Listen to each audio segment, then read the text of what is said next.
آ جاتے ہیں آج کے بیان کے موضوع پر، وہ یہ ہے کہ اللہ تبارک و تعالیٰ نے انسان کو اپنا خلیفہ بنایا ہے۔ اللہ تعالیٰ نے اپنا خلیفہ بھیجا زمین پر۔ اللہ تبارک و تعالیٰ فرماتا ہے پارہ 1 سورہ بقرہ آیت نمبر 30، اللہ تعالیٰ فرماتا ہے وَإِذْ قَالَ رَبُّكَ لِلْمَلَائِكَةِ إِنِّي جَاعِلٌ فِي الْأَرْضِ خَلِيفَةً قالوا وتجعل فيها من يفسد فيها ويسفك الدماء ونحن نسبح بحمدك ونقدس لك قال إني أعلم ما لا تعلمون۔ اللہ تبارک و تعالیٰ نے فرشتوں کو فرمایا کہ میں انی جاعل، میں بنانے والا ہوں فی الارض خلیفہ، زمین میں خلیفہ۔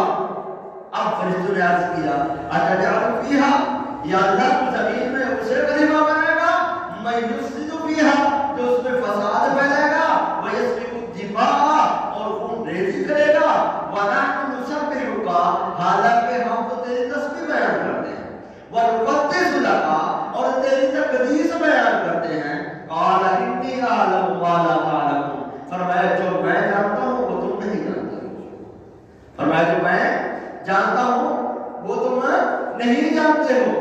اس کی تھوڑی سی مختصر وضاحت کرتے ہیں۔ فرمایا وَإِذْ قَالَ رَبُّكَ لِلْمَلَائِكَةِ، بڑے پیارے نقطے ہیں آپ کے بیان کے۔ اللہ تبارک و تعالیٰ فرما رہا ہے، بہت سارے مقامات پر اللہ تعالیٰ نے فرمایا أَلَمْ تَرَ إِلَى الَّذِي حَاجَّ أَلَمْ تَرَ كَيْفَ فَعَلَ رَبُّكَ بِأَصْحَابِ الْفِيلِ أَلَمْ تَرَ فلاں أَلَمْ تَرَ فلاں، اس طریقے سے اس بھی کئی مرتبہ بیان فرمایا۔ اللہ تبارک و تعالیٰ کے محبوب کو، اللہ تعالیٰ نے اپنے محبوب کو بار بار مخاطب فرمایا محبوب یاد کیجیے۔ بعض جگہ فرمایا الم ترا، محبوب کیا آپ نے نہ دیکھا؟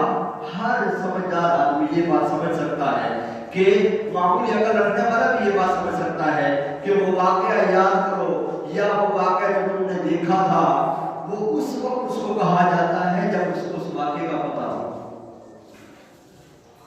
آپ کسی کے ساتھ بیٹھے بات کر رہے ہیں، سمجھنے کے لیے اب آ جاتے ہیں آپ کی طرف، آپ کسی کے ساتھ بیٹھ کے بات کر رہے ہیں، اس کو کہا کہ بھائی یاد کرو وہ وقت جب ہم دونوں فلاں جگہ پہ گئے تھے، یاد کرو وہ وقت جب ہم دونوں فلاں جگہ پہ گئے تھے، یا تمہیں یاد نہیں ہے وہ بات؟ کیا تم نے نہیں دیکھا تھا میں نے فلاں کے ساتھ یہ معاملہ کیا تھا؟ اب یہ کب کہتے ہیں؟ جب سامنے والے کو پتا ہوتا ہے۔ اب ادھر آپ کا بچہ پیدا ہو، بچہ پیدا ہو اور اس کو کہتے ہیں پتا نہیں ہے کہ میرے ابو بھی مجھے ایسے کھلایا کرتے تھے، وہ کہا میں جب اپنی دنیا سے آیا میں کی پتا، مجھے تو ابھی پتا چلا ہے میں دنیا میں آ گیا ہوں، وہ بھی مجھے پتا نہیں کہ میں دنیا میں آ گیا ہوں۔ جب عقل آئے گی، جب مجھے سمجھ آئے گی تو میں سمجھوں گا کہ ہاں میں دنیا میں ہوں۔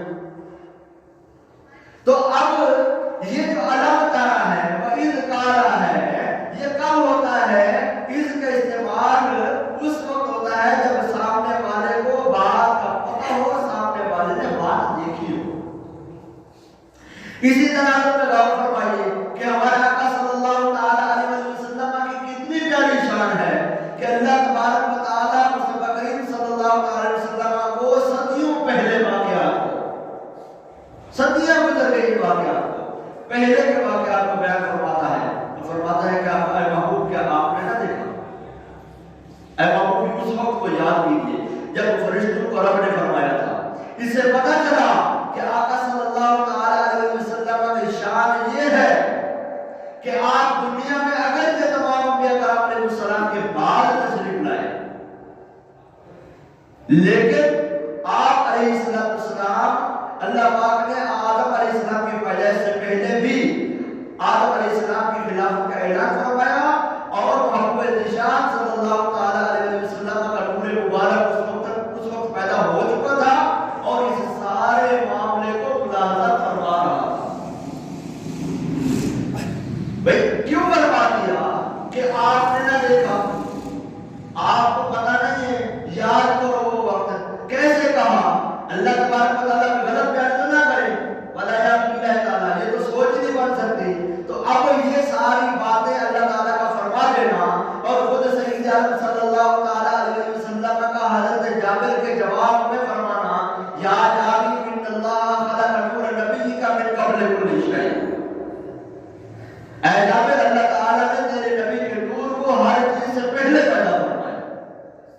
یہ سارا کچھ پیدا کر دینا، یہ سارا کچھ فرما دینا، یہ اس بات کی واضح دلیل ہے کہ مصطفیٰ کریم صلی اللہ تعالی علیہ وسلم کا نور مبارک آدم علیہ السلام کی تخلیق سے بھی پہلے کا ہے۔ آدم علیہ السلام کی تخلیق ہونا، آپ علیہ السلام کو اللہ تبارک و تعالیٰ کا فرشتوں کے سامنے پیش کرنا، آپ کو تمام چیزوں کا علم سکھانا، یہ سارا کا سارا اللہ کے محبوب ملاحظہ فرما رہے ہیں۔ اس لیے فرمایا وَإِذْ قَالَ رَبُّكَ، جب تیرے رب نے فرمایا تھا، یاد کرو جب تمہارے رب نے فرمایا تھا کہ فرشتوں کو کہ میں خلیفہ بھیجنے والا ہوں، کیا کوئی جانے کہ کیا ہو، عقل عالم سے بڑا ہو، سب سے اول سب سے آخر، ابتدا ہو انتہا ہو۔ مصطفیٰ کریم صلی اللہ علیہ وسلم آپ کی ذات عالی کو کیسے سمجھا جا سکتا ہے، کیسے کوئی بات سوچ سکتا ہے آپ کے متعلق؟ اللہ نے آپ کو تمام چیزوں سے پہلے پیدا فرمایا، آپ کے نور کو، آپ سب سے ابتدا پہ آئے، اور آپ علیہ السلام تمام انبیاء کے آخر میں تشریف لائے، تو آپ انتہا، آپ ابتدا بھی ہو، آپ انتہا بھی ہو، آپ سب سے اول بھی ہو، آپ سب سے آخر بھی ہو، اور عقل اس بات کو تسلیم نہیں کرتی۔ کیوں؟ کیونکہ آپ عقل سے بڑا ہو۔ ہم لوگ تو لمیٹڈ اشیاء کو دیکھتے ہیں نا، ہم تو یہ دیکھتے ہیں کہ سائنٹیفکلی یہ ہو سکتا ہے نہیں ہو سکتا ہے، کیا یہ چیز ایسے ہو سکتی ہے نہیں ہو سکتی ہے، ہم اپنی سوچ سے دیکھتے ہیں۔ اللہ تبارک و تعالی نے محبوب اکرم صلی اللہ علیہ وسلم کو اپنی قدرت سے پیدا فرمایا، ہم اپنی سوچ سے دیکھتے ہیں، اور ہماری سوچ اللہ تعالیٰ کی دی ہوئی سوچ ہے۔ اللہ تبارک و تعالیٰ نے ہمیں جو عطا فرمایا وہ خود اللہ تبارک و تعالیٰ کے محبوب نے فرمایا۔ اللہ تعالیٰ نے 100 رحمتیں بنائی، ان 100 میں سے ایک رحمت سے سب کچھ کیا، سب کچھ بنایا، یہ تمام محبتیں اس ایک رحمت سے ہیں، اور بقیہ جو 99 ہیں وہ قیامت کے روز نظر آئے گی۔ تو ہماری سوچ اس لمیٹڈ ہے، یہ بالکل ایک سرکل کے اندر ہے، بند ہے، ہم اس سے آگے نہیں جا سکتے۔ اللہ تعالیٰ ہم جتنے بھی آگے چلے جائیں، جتنے بھی آگے چلے جائیں، وہ اس ایک حصے سے بڑھ نہیں سکتے۔ اللہ تبارک و تعالیٰ 99 اور رکھتا ہے، اور ہمیں اپنی عقل کا ہمیں کوئی اندازہ نہیں ہے، ہماری عقل کتنی ہے، دنیا کے اندر نعمتیں کتنی ہیں، ہمیں اس کا بھی اندازہ نہیں ہے۔ ہم جو ایکسپلور کرتے ہیں، ہم کہتے ہیں یہ چیز نہیں آ گئی، نئی چیز ہو گئی ہے، نئی چیز سامنے آ گئی ہے، تو یہ جو نئی چیز سامنے آئی، نئی چیز مل گئی، نئی چیز دیکھ لی، یہ ہماری عقل یہاں تک پہنچ گئی ہے۔ یہ بھی عقل کو پہنچنے میں وقت لگا ہے، عقل پرت کر چکی ہے، مطلب یہ ہے کہ عقل کے اندر اور قابلیت ہے کہ اور چیز بھی تلاش کرے گی۔ جب یہ سارا کچھ ہے، پھر سارا کچھ ہے اس ایک فیصد میں، تو لہٰذا اللہ تبارک و تعالیٰ ہی علم جانتا ہے۔ اللہ تعالیٰ فرماتا ہے انی جاعل فی الارض خلیفہ، میں زمین میں اپنا نائب بنانے والا۔ یہاں دو باتیں سمجھنے کی ہیں، ایک تو یہ کہ فرشتوں کے سامنے حضرت آدم علیہ السلام کی پیدائش اور زمین میں خلیفہ ہونے کا پیشگی اظہار کیوں کیا گیا، اس میں حکمت کیا تھی، اس کا بیان ہم تھوڑی دیر میں چلا کے ذکر کرتے ہیں آپ لوگوں کے سامنے۔ اب دوسری بات سمجھ لیجیے کہ عام طور پر ہمارے لوگ سمجھتے ہیں، کہتے ہیں کہ آدم علیہ السلام کو جنت سے نکال دیا گیا، یہ ایک بڑی غلطی ہے۔ بے وقوف لوگوں کی یہ باتیں ہوتی ہیں، یہ بڑی غلطی ہے۔ اللہ پاک نے فرشتوں کے سامنے اعلان فرمایا کہ میں زمین میں خلیفہ بنانے والا ہوں، تو آدم علیہ السلام کے مقصود تخلیق وہ یہ نہیں تھا کہ آپ جنت میں رہیں گے، تخلیق سے لے کر تخلیق کے بعد ہمیشہ ہمیشہ کے لیے جنت میں رہیں گے، یہ مقصد ہی نہ تھا۔ اللہ تبارک و تعالیٰ نے جو مقصد تخلیق بیان کر دیا کہ میں زمین میں خلیفہ بنانے والا ہوں، آدم علیہ السلام کی تخلیق کا مقصد ہی آپ کو زمین میں اللہ تعالیٰ کا خلیفہ بنانا تھا۔ اب آپ کو جنت میں ٹھہرانے میں بھی ایک حکمت کے تحت تھا، وہ یہ کہ وہ حکمت پوری ہو گئی کہ آپ کو اصل لہذا جنت سے نکالا جانا یعنی بے دخل کیا جانا یہ بات غلط ہے. جو مقصد تخلیق تھا وہ بھی ہو گیا اور جنت میں ٹھہرانا بھی ایک خاص مقصد تھا کہ اللہ تبارک و تعالیٰ کی نعمتوں کا ملاحظہ فرمائیں, اللہ تبارک و تعالیٰ کے عطاؤں کو دیکھیں, اللہ تبارک و تعالیٰ کے انعامات و اکرامات کا مشاہدہ فرمائیں. آپ علیہ السلام نے وہ مشاہدے کیے, وہ آپ علیہ السلام نے دیکھا کہ جنت کیسی ہے, اس کی نعمتیں کیسی ہیں, اس کی نہریں کیسی ہیں, اس کے پھل کیسے ہیں, اس کے پھول کیسے ہیں, اس کے اندر عطائیں کیسی ہیں, اس کے اندر کیا کچھ ہے اور کس طرح کا ہے. اللہ تبارک و تعالیٰ نے وہ دکھا دیا. تو مقصد جو تھا وہ زمین پر بھیجنے کا, تو اللہ تعالیٰ نے جب آپ کو زمین پر بھیج دیا تو وہ مقصد تخلیق جو ہے وہ تھا ہی یہی کہ آپ زمین میں خلیفہ ہوں گے. لہذا کسی شخص کا یہ کہنا کہ آدم علیہ السلام نے وہ غلطی کی, اس کی سزا میں آپ کو بھیجا گیا, یہ جہالت ہے. یہ سبب تو ہو سکتا ہے, سزا نہیں. اب آئیے کہ اللہ کے نبی ہیں حضرت آدم علیہ السلام اور سب انسانوں کے والد محترم ہیں. کیا وہ بے وقوف لوگ ہیں, بے وقوف لوگ ہی ہوتے ہیں. وہ کیا کہیں گے کہ آپ کے جنت سے درخت کیوں کھایا, آپ ایسا نہیں کرنا چاہیے تھا, آپ نے گناہ کیا, اس وجہ سے ہم زمین پر آ گئے وغیرہ وغیرہ. ایک نبی علیہ السلام کے بارے میں ایسی باتیں کرنا بہت سخت ہے. بعض صورتوں میں ایسی باتیں کرنے پر حکم کفر لگتا ہے, بعض ایسی باتیں بھی ہوتی ہیں. اس لیے ہمیں بولتے وقت خوب احتیاط کرنی چاہیے. اللہ تبارک و تعالیٰ نے آپ علیہ السلام کو جو زمین پر بھیجا وہ آپ کے زمین پر خلیفہ بنائے جانے کے اعلان کا سبب تھا. اب اس کے سبب کچھ اور بات ہے, وہ ایک الگ میٹر ہے, اس پر الگ گفتگو کریں گے. اگر اللہ تعالیٰ فرماتا ہے قالوا أتجعل فيها من يفسد فيها ويسفك الدماء ونحن نسبح بحمدك ونقدس لك.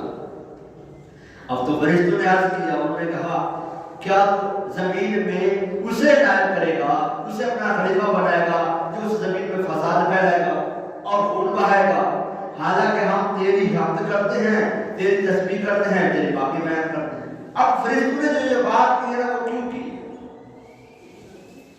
تو فرشتوں, ان فرشتوں نے یہ بات کی جن کو لوح محفوظ کا علم دیا گیا تھا, جو لوح محفوظ کو پڑھا کرتے تھے. اللہ تبارک و تعالیٰ نے لوح محفوظ پر وہ باتیں ساری لکھ دی اور وہ اس لوح محفوظ کو جب پڑھے ہوئے تھے, جب اللہ تبارک و تعالیٰ نے زمین میں اپنا خلیفہ بھیجنے کا اعلان فرمایا تو اللہ تبارک و تعالیٰ کے ان فرشتوں نے عرض کیا یا اللہ یہ تو ایسا ایسا لکھا ہوا ہے. اب یہ جو انسان زمین پہ جائے گا, انسان جا کر وہاں پر فساد پھیلائے گا. آدم علیہ السلام نہیں, کیونکہ آدم علیہ السلام کا تشریف لانا انسانیت کی بنیاد ہے. انسان سے اور لوگ اس سے پیدا ہوں گے اور پیدا ہوں گے اور پیدا ہوں گے, جیسے اللہ تبارک و تعالیٰ فرمایا کہ وہ کہ جس نے تمہیں پیدا کیا اور پھر اسی میں سے اس کی زوجہ کو پیدا کیا, بنایا, اور پھر کیا کیا وَبَثَّ مِنْهُمَا رِجَالًا كَثِيرًا وَنِسَاءً, اور پھیلا دیے ان دونوں میں سے بہت سارے مرد اور بہت ساری عورتیں. اب بہت سارے مرد اور بہت ساری عورتیں پھیلی تو یہ فساد پھیلنے کا سبب بنا. تو انسان کا زمین پر آنا بحیثیت خلیفہ وہ حضرت آدم علیہ السلام کے لیے. اب آگے چل کر جو معاملات ہیں وہ مزید ہیں, وہ یہ ہے کہ ان میں اچھے بھی ہوں گے, ان میں برے بھی ہوں گے. اب مسئلہ منصب خلافت کہاں پر آئے گا؟ اب اللہ تبارک و تعالیٰ کے پہلے اس فرمان پر آ جاتے ہیں. تو انہوں نے ہمت پوچھی, پوچھنے کے لیے یہ بات کہی, اس کے جواب میں اللہ تبارک و تعالیٰ نے فرمایا کیا ان فرشتوں نے جو بات کی تھی یہ اعتراض کے طور پر تھا یا پھر سوال کے طور پر تھا؟ یہ سمجھ لیجیے کہ یہ فرشتے جو کہے گئے کہ یا اللہ تو اس مجلس کو اپنا جو خلیفہ بنانے والا ہے, جو زمین میں جا کر فساد پھیلائے گا, خون ریزی کرے گا, اس کو زمین پر خلیفہ بنانے کی حکمت کیا ہے؟ اس کو خلیفہ بنانے کی حکمت کیا ہے؟ تو اللہ تبارک و تعالیٰ نے ان کو جواب ارشاد فرمایا قال انی اعلم ما لا تعلمون, میں وہ جانتا ہوں جو تم نہیں جانتے. اس کو آپ عام طور پہ سمجھنے کی اگر کوشش کریں, عام طور پہ اس کو لیکن جب ہم کوئی بات سمجھانے لگتے ہیں تو ہم یہ کہتے ہیں کہ اس کو عام طور پر یعنی اس کو قرآن و حدیث اللہ تبارک و تعالیٰ کے فرمان پر فکر نہیں کیجیے گا. ایک بات کو سمجھ لیں, اس بات کو سمجھنا آپ کے لیے آسان ہو جائے گا. وہ عام بات سمجھنے کے لیے آ جائیے. وہ کیا ہے؟ جیسے آپ گھر میں کوئی کام کر رہے ہیں, آپ کی محترمہ ہے, آپ کے بچے ہیں, آپ کہیں یہ کیا کر رہے ہیں, ایسا کیوں کر رہے ہیں, اس طرح کیوں کر رہے ہیں, آپ کیا کہتے ہیں؟ مجھے پتا ہے کیوں کر رہا ہوں. لڑائی جھگڑا نہیں, سوال محترمہ نے پوچھ لیا آپ ایسا کیوں کر رہے ہیں, کیا وجہ ہے؟ آپ نے کہا مجھے پتا ہے میں کیوں کر رہا ہوں. لائٹر زور سے لوگ بول رہے بڑا بڑا نہیں. تو یہ اب آ گئے اس بات پر. اب فرشتوں نے بارگاہ الہی میں عرض کی, یا اللہ ہم نے لوح محفوظ میں یہ پڑھا ہے کہ انسان زمین پہ جا کر خون ریزی کرے گا, فساد پھیلائے گا, لڑے گا آپس میں, یہ کپڑا ایک دوسرے کو گتھا ہو کے دوسرے کی جانیں لیں گے. اے پاک پروردگار عز و جل, ہمارے بارے میں تم نے لکھا ہوا ہے کہ یہ بڑے معصوم ہیں, یہ نہ لڑتے ہیں نہ جھگڑتے ہیں نہ نافرمانی کرتے ہیں, تو ان کو آپ تو زمین پر خلیفہ بنا کر کیوں بھیج رہے ہیں, اس کی کیا حکمت ہے؟ اللہ تبارک و تعالیٰ نے فرمایا انی عالم ما لا تعلمون, جو میں جانتا ہوں وہ تم نہیں جانتے. مختصر یہ ہے کہ جس بات کا میں علم رکھتا ہوں وہ تم نہیں رکھتے ہو. اللہ تبارک و تعالیٰ نے اس آیت کریمہ میں جو کچھ گفتگو کی اور جو سیکھنے سمجھنے کی باتیں ہیں, ایک اہم بات یہ ہے جو مرکزی مضمون ہے, وہ یہ ہے کہ اللہ پاک نے انسان کو خلیفہ بنایا. ابھی انسان کی تخلیق بھی نہیں ہوئی تھی, انسان کی تخلیق بھی نہیں ہوئی تھی.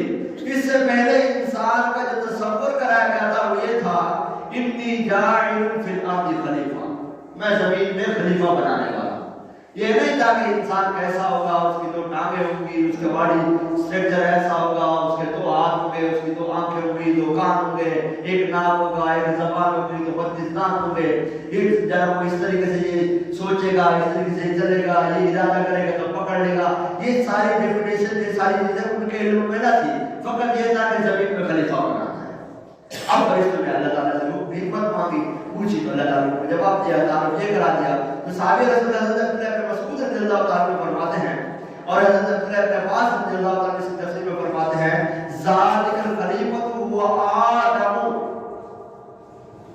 ہوا آدم من کان مقامہ, یعنی آدم علیہ السلام ہے جو بھی ان کے قائم مقام ہو وہ زمین میں اللہ کا خلیفہ ہے.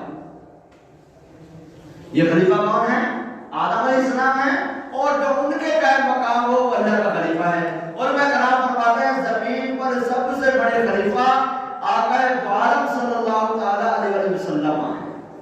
زمین پر سب سے بڑے خلیفہ آقا عالم صلی اللہ تعالی علیہ وسلم ہیں. اعلیٰ حضرت کہتے ہیں اس کے نائب ان کے صاحب, حق سے خلق ملاتے یہ ہیں, قادر کل کے نائب اکبر, کن کا رنگ دکھاتے یہ ہیں. نبی اکرم صلی اللہ تعالی علیہ وسلم اللہ پاک کے خلیفہ اور مخلوق کے آقا ہیں. اس کے نائب ان کے صاحب, اللہ کے خلیفہ اور مخلوق کے صاحب. اللہ تعالیٰ کے خلیفہ ہیں اور مخلوق کے صاحب ہیں. آپ مخلوق کو رب سے ملانے کے لیے تشریف لے آئے, حق سے خلق کو ملاتے یہ ہیں, حق سے خلق ملاتے یہ ہیں. اللہ تبارک و تعالیٰ کی بارگاہ عالی کا جو تعارف ہے, اللہ تعالیٰ کی ذات عالی کی طرف کے جو رغبت ہے, اللہ تعالیٰ کی جگہ وہ عطاؤں کی طرف جو انسان کا علم ہے اور جو اس کی رغبت ہے, جو سوچ ہے, اس کا سبب سید عالم صلی اللہ تعالی علیہ وسلم کی ذات عالی ہے. قادر کل کے نائب اکبر, اللہ تبارک و تعالی ہر چیز پر قادر ہے. ان اللہ علی کل شیء قدیر, اللہ تبارک و تعالی ہر چیز پر قادر ہے. سید عالم صلی اللہ تعالی علیہ وسلم اللہ تعالی کے سب سے بڑے خلیفہ ہیں. آپ علیہ السلام, اب یہاں ایک سوال ذہن میں آ سکتا ہے, یہ کیا ہو سکتا ہے؟ خلیفہ تو آدم علیہ السلام, آپ علیہ السلام کے بعد دیگر انبیاء بھی آئے,